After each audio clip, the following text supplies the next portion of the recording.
waaw alors suma mbokki Gambien si suma am di jàmm yi ñi ma déglu ci réew mi ak ñi ma déglu bitim réew um, man la Samsudeen Sarr ma ñëwaat tey di waxtaan ak yéen tey ci àjjuma ji ñaar fukki fan ak benn ci weeri mai 2021 fi ma ko commencé mooy ne umpu leen ne léegi am na almost 7 hours ni ma waxee yéen nii ne xeex bi nekk Israël ak palestiniens si Gaza gars yi arrêté nañ reyante beegum waaw te loolu nag nañ ci gërëm ñaari dëkk yi mu di Égypte ak Qatar ñoom ñoo dox mbir mi parce que ñaari dëkk yooyu seen président yi seen leader si jóg ne ñoo mun nañoo wax ak Israël mun nañoo wax ak Hamas waaye ruslu na trop ak war nañ koo ñaawal ne kenn ci members of the Permanent Security Council of the United Nations and Security Council bi kenn ci ñoom mënut a def dara ci xeex bu métti bi te ñooñu ñii lañ yaakaar àdduna si ñii lañ yaakaar ne su jafe-jafe amee ci àdduna si ñi leen war a taxaw ñu sàmba seen kàddu mu am waaye lii wan nañ ñu ne ñii seen kàddu kenn déglootu ko mënatuñ dara parce que ñoomi neen jubawuñ ci dara members of the Security Council mu di America, Angleterre, France, China, Russia waaw juróom ñii ñooy permanent members of the Security Council ñii ñoo form Security Council bi ñoo xam ne ñoom luñ wax dafa am luñ waxut doo am China ngi doon jéem a try di jéem a wax naan waaw Amérique waaye di wax naan américain si ñoo jàppale Israël ñuy rey jullit yi Amérique door ëlbatiku naa ne nii ni tam yéen a ngi nii jullit yi nekk China yëpp jox leen jàmm yéen a ngi leen a rey di leen toroxal muy Uyghurs yi su lii daf ñu wan ne rek su politique li ma day wax rek su politique taxawee di ñu wax affaire ne loi bi nii la human rights nii la kenn dégluwu ko da ngaa seet li sa interest dañoo wax ñu ne politique amul xarit amul noonu lim am mooy da ngaa seet sa interest ñu bëri loolu la ñoo seet ci politique noonu lañ ñu jàngal fu nekk so ñaawlu nañ ko ñaawlu bu baax waaye nekkul xeex boo xam ne dafa jeex lii amoon na amati te soo déglu ñuy wax dinañ ne dafa amati ceeñ na nag parce que bu njëkk ba Israël dañ daan jóg rey ku leen neex ci palestiniens ci seen occupied West Bank bi East Jerusalem Gaza bi lu leen neex ñu rey te kenn du rey kenn ci ñoom ba pare su tàngee ba tànga ñu duggal ak seen soldats yi def lu leen neex génnaat waaye léegi arrêté nañ loolu parce que the last time biñ ko trayé xeex bu métti lañ fa fekka te palestiniens yi pare woon nañ pare boo xam ne Netanyahu xamoon na ne su duggee ci Gaza bi ne dafaa dem jëli terroriste soo on Israël dinañ leen rusloo naka palestiniens yi dinañ rusloo israéliens parce que pareeloon nañ leen seriously waaw benn tey xamul ñaata bombs la Israël sànni ci Gaza bi waaye luñ sànni rek ñoom it ñu sànni leen ko ñu ngi doon intercept yenn ay daluñu biir Israël waaye luñ sànni rek gars yi sànni ko te benn tey ñu ngi dese ñu ne ay bomb yoo xam ne Israël tam ñu ngi dooroon di dee rey nañ ñaata ñu ne ñetta téeméer yi ñaari téeméer ak ñetta fukka ak lu ko toppa ci palestiniens yi waaye soo ko seetloo 65 bi yëpp juróom-benn fukka bi juróom yi ba xale yu ndaw lañ soo ñooñu doon leen ooyee terroriste waaye Netanyahu yoo ne terroriste lañ doon rey non yow ay ñi ci ëpp yëpp ay civilian lañ over 60,000 a ngi nii amuñ fu ñu dëkka schools yëpp lañ toj waaye ñoom ñi nekk Gaza kontaan nañ ne résiste nañ Israël te lii dafa continuer parce que suñ continuer wul de résiste nii Israël dañoo continuer di indi juus yi fu nekk lañ nekk ci àdduna si ñëw di nangu kër palestinien si by force di fa dugga because loi la seen dëkk ba pare àdduna si bugg ñoo wax lii moo tax dëgg la Égypte ak Qatar arrêté nañ xeex bi rek waaye xeex bi jeexul parce que Israël dinañ indiwaat seen yëfi golo yi indi seen nit ñi ne dañoo nangu kër ak palestinien si dinañ bañ te reyante bi dina commencé waat nii laa demee Netanyahu dafa fiil ne balaa Israël di xam seen boppa dinañ nangu kër palestinien si yëpp palestinien si nag ñi fa des seen bakkan lañ ci teg reyante bi du stop soo lii nag moom laa waxoon ne dinaa ko starté waaye tey sax suma audio bi bugguma mu gudda parce que dafa amoon yu bëri yu ma doon def démb ci guddi waaye fi ma bugg a lifin rek mooy ne démb dama doon seetaan TRRC bi non seetaanuma ko sax parce que dama amul jot sax fan yi dama busy trop waaye maa ngi dégg ki ñoo xawma Emmanuel Diouf xawma kii fan la jógee ñu ne looya la waaw mu ngi woon human right fii gang oppaat nañ rek ni ñëwaat di wax kii soo ko déglu nga xam ne xawma ko ci àdduna xawma ko waaye definitely nuruwut koy wax dëgga waaw kii nuruwut kuy wax dëgga ba pare gang bi la boppa rek gangi lawyer si nga xam ne dañ bugg a change the narrative in this country indi seen ideas ne ñoom liñ war a taxawal moo war a taxaw ci dëkk bi te government bi war a xam ne ñii jàppale wuñ leen ci dara te government bu fi war a ñëw itam di same thing nga fii sa ñii soo giseen saatara di dem outside di uti ay Nigerian judges lawyers yi di leen indi ci dëkk bi the same thing la Yaya Jammeh def te Adama Barrow ama suggested ne ko trial nga xelaat the same thing ñii bul sukkandiku ci ñii parce que ñii duñu jubuñ as période kii li moo wax du dëgga maa ngi dégg muy wax naan la ka dama taxaw benn place ñu slash suma bu tànki moto yi ma dem ci suma fita bi ne su dawoon benn 1 mile rek tànki moto bi dinañ explode kii xanaa dafa fone nii dañ dof te nit ñi xamuñ moto it's not true mënuloo def dara moo daan taaya si ñoo def nii mënuloo am anything loo cee def unless nga def fa infuse for some explosive li moo wax noonu ki ko fita bi xam na ne benn fita waxu ko loolu dis Emmanuel Diouf dafa fen man xam naa lu kii dafa waxul dëgga you know ñëw di jéem a gën bopp naan waaw novembre naka incident yi 28 April bi 2000 loolu dafa mel ni lu deliberate planning of the government la pour intimider ñi xuppaleen temeewul noonu ñëpp xam nañ ne incident boobu dafa nekkoon loo xam ne kenn foogu ko dafa betta ñëpp including security forces including boy si ko start because boy si ko start dañ foogoo ne dañoo dem rek for a demonstration although amuñu woon permit and so on waaye it was at a time boo xam ne Yaya Jammeh ne ko fi woon sax and soo déglu testimony gars yi li ñoo wax di nga gis ne man xamoon naa loolu man xamoon naa ne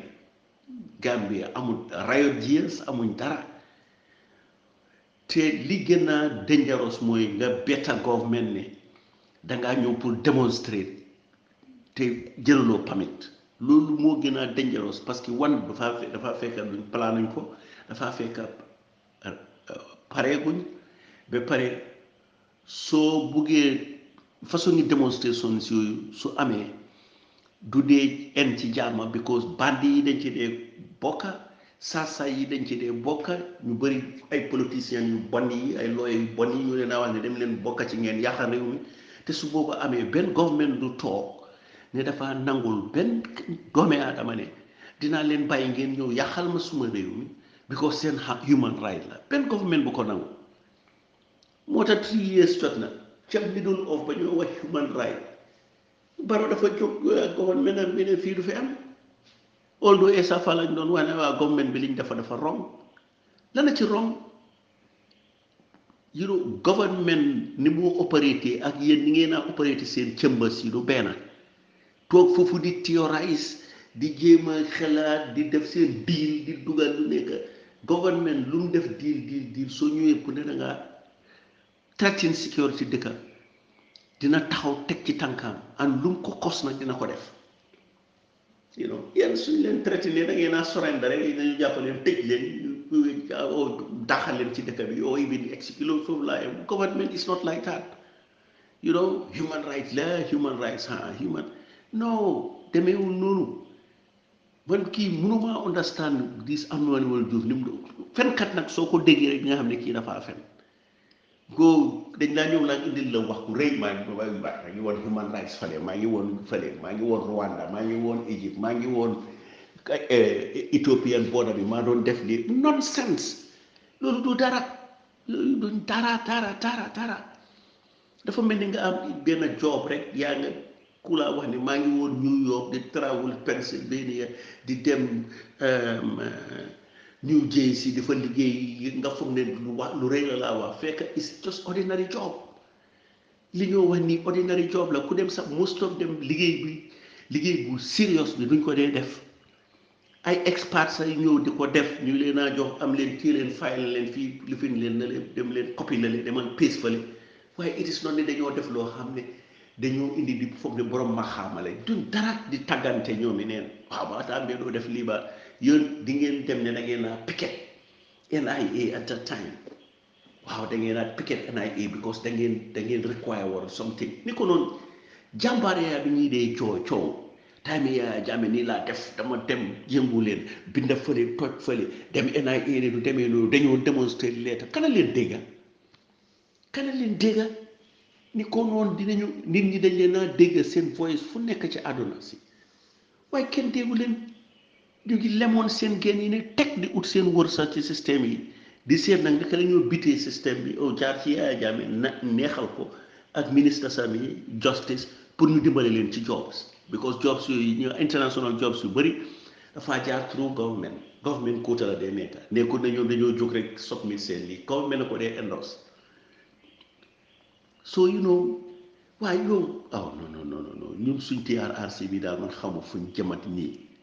léegi ñëw nañ sax di wax ne ni 2000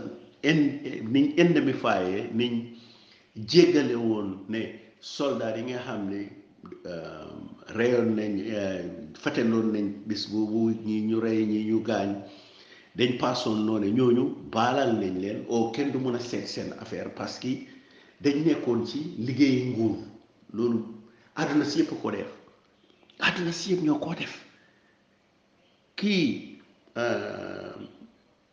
Bensouda IEC prosecutor bi Gambian bi Fatou Bom Bensouda I think that's the name Fatou Bensouda bi ICC jógee nañu ngaa dem pour jéem a kis-kisi li Amérique ñaawte fi ñu doon def Afghanistan li dañ ko fa bànne bu mu fa dugal gouvernement bi dañ ko fa bànne dañ ko dugal dégg nga lawyer si Amérique di wax naan gouvernement bi li ñoo def du dégg du yoon benn lawyer du ko def te foofu la lawyer jàngee foofu la lawyer jàngal loo foofu la màccee and lawyer ay njogaan yi jógee ay Sierra Leone ak ay Ghana ak ay Malaysia ñëw fii di ñu tiital American lawyers doo dégg ñu ne seen government bi bàyyil international community bi ñu ñëw ne dañoo investigate activities yi seen soldats yi anywhere in the world parce que ñoom seen dëkk bi duñ fa fi ñu waay outside the world lañ dee dem Reed Brody bi nga wax ni American wax na Trump lu tax nga def ni ICC bi du ko wax ñun ñooy golo yi nga xam ne ñun ñooy toog fii di jéem a satisfy ñoom Reed Brody ni dañoo wax suñ gouvernement bi ni nga war a def nag ni nga war a def it's not gonna work loolu ma ne dugal leen ko ci seen boppi xeer yi ni gouvernement duy doxee noonu yéen seen jàng bi ngeen naa clim xaw ma ba lan la leen naa njëriñ gouvernement melut noonu yéen xam ngeen loolu time 1994 yéen a ngi woon ci dëkk bi nekk fii di kisir bët 2016 ci ngeen ñëw di fugg seen dëkk bi di jaay jàmbaar yaa maa fi dàq wax waaye yéen ñëpp da ngeen lemoon seen ngeen toog xam ngeen ne lii gouvernement la woon te waxuma leen dara waaye Barrow is going to the same lane unless mu bugg a give up to you people waaye Barrow dina war a or any other person ku fee war a ñëw where they vote out another government, they will take the same strict rules. So ñëwee ne da nga pour compromise security nit ñi human rights dama ko sànni ca alaba toppatoo ne security bi dinaa ko tëral ci dëkk bi you know di intimidate government bi di intimidate everybody am gang la boo xam ne dañ useless mënuloo ñëw ak solution ñu ngi nii suñ sécurité baa ngi ne xoy ci dëkk bi ku nekk waxul dara ñëpp a ngi lem seen góor yi toog ak seen xam-xam yu rëy yi dañ waroon naa ñëw ba association ñu contact ñëw ñu def a meeting ne sécurité bi ci dëkk bi kaleen ñu recommend leen because ñun ñooy jàngkat yi ñun ñoo gën a xam léegi waaye xamu leen dara da ngeen toog foofu yéen a ngeen naan tii lu ngeen naa def mooy kaay leen ñu seet naka la ñoo indemnification li ñu ne woon security forces yi balal nañ leen li xapp noonu ñoom bureau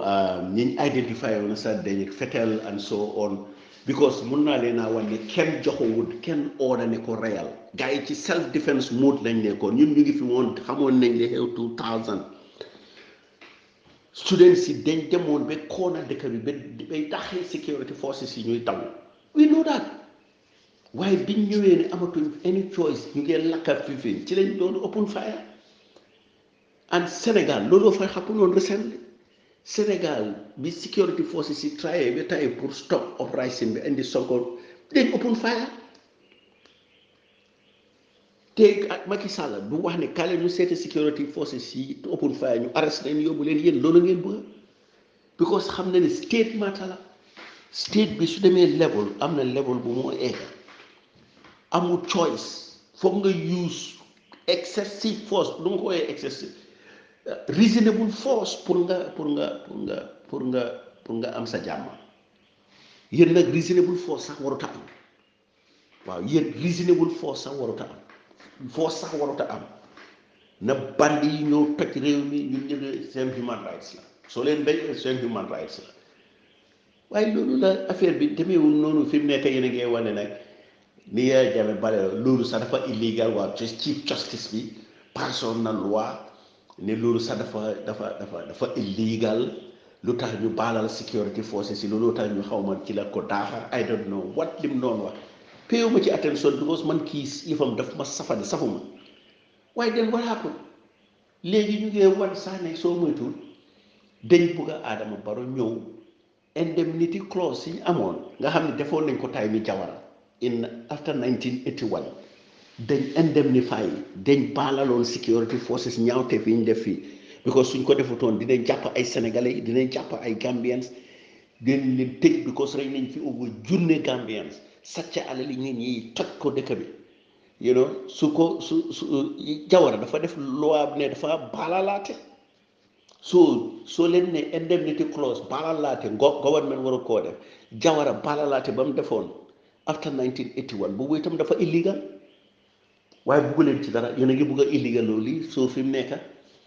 ñi nga xam ne waaw gaañu neeñ te setul leen ne ñu ñëpp dañ leen war a fay xaalis oo xëy leen ñu war a prosecute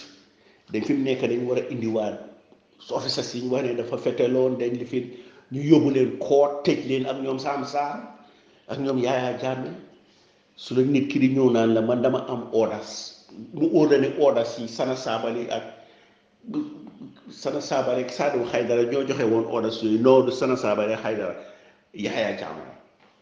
so nonsense yi foog ngeen génnee ko ci seen xel yi xam ne dëkk bi lii du ko yóbbu fenn ñu ngi ci diggante boo xam ne yéen a ngi koo ignore everything ngeen toog foofu di emma human rights emma when the country is falling apart security wise nit ñi soo leen ko yëgul nit ñu ngi ne koy ci dëkk bi kuy wax ne dëkk bi amul security problème da ngaa fenn ku ko wax laa laa wax anybody nag bu faalewuma ci kenn nag ku wax ne security waxuloo dëgg because maa ngi dégg ay samba boy nonsense people la ñuy wax naan waaw li ñoo wax nii ci dëkk bi yëpp security problème amu fi yaa you are kidding me ñun live nañ security since crisis upon crisis xam nañ security bu détérioré ak security bu am fayda ñu ko wax nañ jàmbaar yaa guddi ñu sol seen bu boy rafet dox ci mbeddam yi dem diggi Serekunda oo boori Westfield ngay doxee foofu rek nga wërantu area boobu rek start ko boori 9 o'clock uti ten nga seet na duñ la tëgal ci mbeddam yi naan security problème amul ci dëkk bi yooyu bu leen ko ci fu xati waaye li leen a dëgëral rek mooy ne TRRC bi xamul fu ñu jëma moom xaw ma ñii nag kañ la ñoo en ñu ngi waxoon ne juun bi waaye ñu ngi koo xëcca waaye sooy receive wat li ñu gars yi boy yi wax sooy receive $100,000 a month koo xam ne yaakaaruloo much in your life oo yaakaaratuloo dara in your life da ngaa jéem a dajale as much as possible loolu leen ci taaj fi mu nekk man loolu rek laa gis waaye seen mandate waroon naa en bu yàgga di entertain nit ñi di waste time nit ñi nag because nit ñi dañoo war a dem defi liggéey yu am maanaa ñu toppa di leen dégloo seen nonsense yooyu ñi nga especially dof yi leen gëm nekk ci office doo liggéey yaa ngi yee waaw what was this human rights this human rights nonsense so bu leen ñu gëteen affaire bi daal moom I hope ne di ngeen ko wind down o seen xam-xam yu rëy yi seen law and order yi ngeen toog ci seen ba associé boobu ngeen prescribal government bi ban approach la ñoo jël pour ñu organise sécurité bi ci dëkk bi waaye doo leen toog ba xaar ba affaire bi rek doo leen def dara doo leen wax dara ba affaire bi jeex nag benn réglé ko ngeen di ut si job nag naaw dañ leen def commission ñu seen nag yan rights lañu bàyyi leetoon bi ñoo di organise sécurité bi ci dëkk bi ni ngeen fi nekkee bi ñoo 11 November dégg naa liggéey li ngeen si 11 November may wax ne counter coup la woon waxu leen ci woon dara yéen a ngi woon ci dëkk bi counter coup ko because 11 November loolu 1994 la yéen ñëpp a ngi woon ci dëkk bi lan ngeen wax nothing da ngeen lem seen génn yi soo leen presse government bi waaye léegi yéen a ngi bëgg a ekkati réew waaw lu tax ñu lii am lu tax lale am lu tax waaye lu tax tay mbugu la ko leen dara soo bu leen génne seen nonsense yi ñun dañ ci sonna dëkk bi ñëw na li ma la wax rek dëkk bi fi mu nekk ku nekk ngay wax nañ leen def internal security internal mooy priority dëkk bi so bu leen ñu gite nag nonsense yi ay TRRC yi every day nga foog ne jeexal nañ looya njogaan yi ak jooji si njogaan yi ak nga indiwaat keneen ku la ci gën a stupide nga ne kële la yow di nga ñëwee ñu jéngu government ñoo ñii da nga leen déggul ñi doon jéngu government bi dañ leen daan dégg ñoom naka sengul ñaas yi ñooñu dégg doon nga dégg ne ñoo daan jéngu government bi ak ñaan very few people ngaa dégg ci dëkk bi fii ñi daan taxaw ne dañoo jéem a ana ñoom Ousseynou Dabo ak te ñun sax ñoom itam dañ limité waaye am na 1 or 2 names yoo xam ne rek popoon nañ dañ doon jéem a taxaw ne dañoo challenge ñoom Halifa Sallah liggéey la ñu challenge government bi ñoom Sidia ñoom waaye ñii dañ leen dégg ñii dégg mosulee naa dégg ñu ngi doon ut seen wërsëg ci système bi laajal ñoom Mama Singate who came late ci lifin bi xëy na ba ñoo 1994 she was too young doing something else or was a kid waaye ñii ñu ngi woon ca digga ba di yóotu luñ am ak seen family members yi ñi ci ëpp yëpp ak seen family members yi ñu ngee def deal ak ay wayu ci dëkk bi because dégg naa ne band yi gënoon naan bon ci dëkk bi di jël gold dos di ko jaayantu di labaj nit ñi lawyers yi ñooñu lañ doon represent di ci jël seen wàll di dema ci seen poos yi moo tax ku ci Yaya Jammeh téewoon téegal la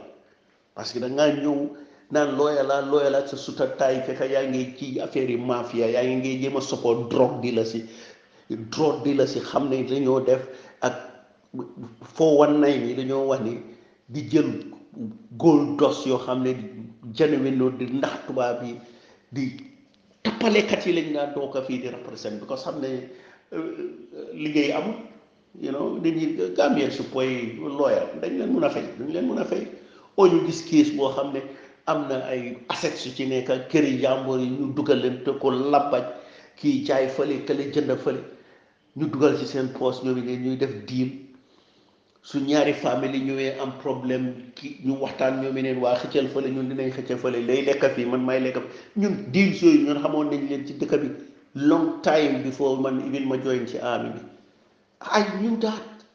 so bu leen ñu gëteen yéen doo leen mën a dictate mënu leen a dictate naka la dëkk bi war a doxee te xanaa nguur gu dof rek mooy ñëw di leen déglu ne da ngeen nee naa wax ne nguur gi dëkk bi nii la war a doxee human rights na la war a doxee bañ jaxase réew mi ci seen loxo te su jaxasoo da ngeen a taw oo ngeen lem seen geen yi di seet naka ngeen a naka ngeen a raamee te new government bi ñu jàppale leen waaye yéen xam ngeen ne suma ñeme ñu leen dara ñeme ñu leen dara coow lii rek waaw ñun lay def lii yow jéngu government piquet lañ NIA waaw dama dem def waaw la ma wax la le yooyu soo ko defoon dëkk bi yëpp a koo dégg àdduna si yëpp a koo dégg kañ nga fi jógee kañ lañ fi jógee mu nga xam on 2003 la fi jógee bi mu gisee ne dëkk bi daal li fi waaye lu tax Emmanuel Diouf ak jàngaam foofu la waroon naa dooroo di coow ci àdduna si ne leen lii am Gambia du dëgga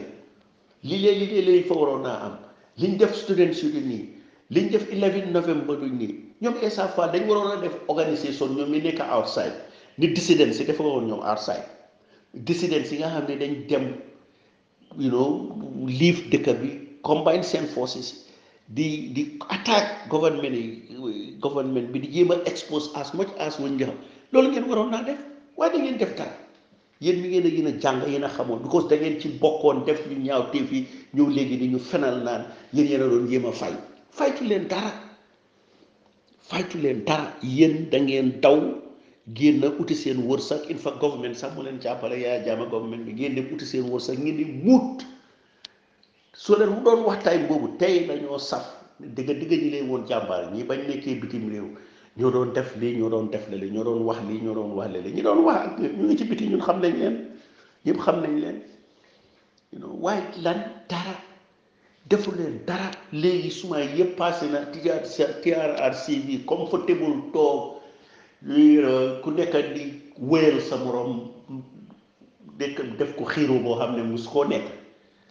kii mooy woon jàmbaar bi waaw man baataal bi bu ma demee man moo ànd ak fële moom moo doon lii di sàkku because xam ngeen ne bëgg nga rek xëy na baataan bi dina mën a sànni kàddu ñu jàppale leen ci lan jàppale na la xëy na ci job somewhere yenn kale ñu ñëw woyante fii defu leen dara against the government bi when it was here so bu leen ñu nax ñun duñ dof yes so please balal leen ñu ñun sonn nañ ci seen nonsense yi ba pare government bi mag leen a woon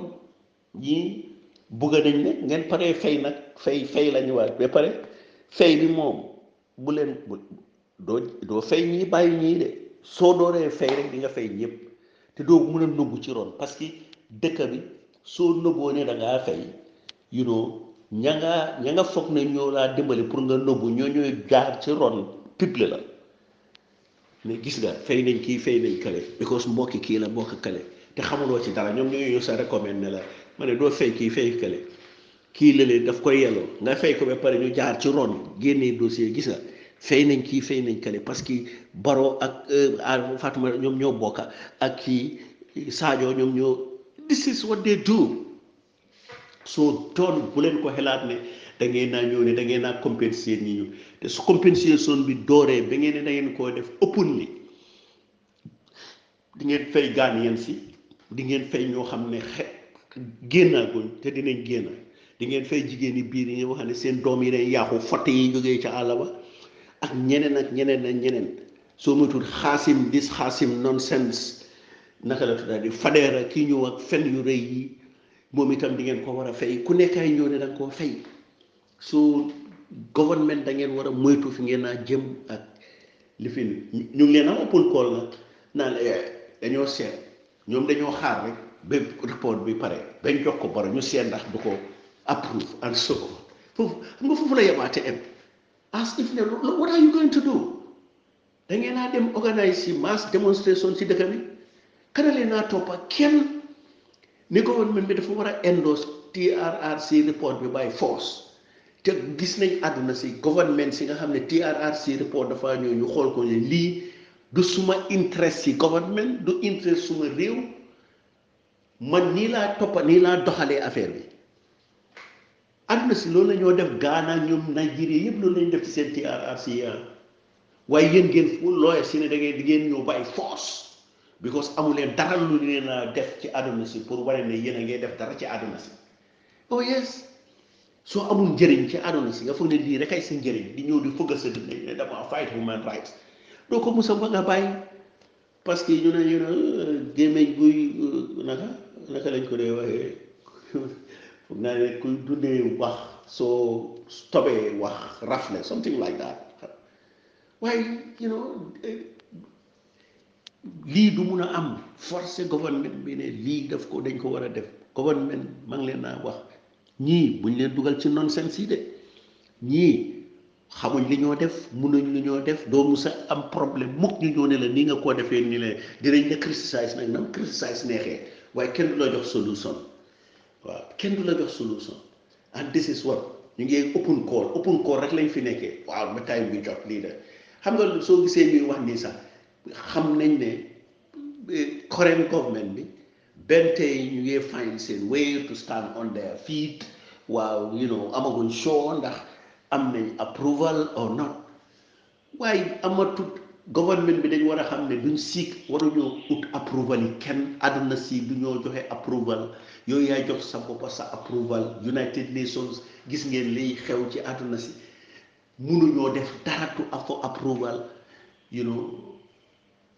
naka la tuddaati European si gis ngeen Israël li fay ngeen toog fii ne da ngeen naa ut approval because ñii doon lañ leen naan leen naxee soo leen ko deful United Nations waaw AU or European Union nothing they're not gonna they have no time for this country because ñoom ñaawte fi ñoo def moo gën a ñaaw ci àdduna si European countries yi léegi American seeg Chinese seeg ñoo yi ñoo def moo gën a ñaaw kenn du la mun a forcer ci dara xanaa nga am ay ñi laa liggéeyal yoo xam ne bugguñoo lijjanti lu laa defend waaye yow loo def mun nga koo defend parce que mun ngaa ëlbati ko ne lii def ngeen ko yéen def ngeen lii indemni li tax ñu reyoon so fii nii 2000 sécurité bi dañ leen war a jàppa sécurité bi lii waaw naka la tuddaati indemnité bi dafa effet Macky Sall a ngi nii def na di seen thing da ngeen ko wax doo leen ko wax dee ngeen looyee si nekk Sénégal na leen kaaw nañ leen jàppa Macky Sall waaw non because xam nañ ne government moo di opératé nii ma waxaat leen ko government nii la di opératé so anyway du ma sori ci wax gi tey fii laay am ba xëy na Monday su neexee yàlla ñu indoo jaama an juma mubarak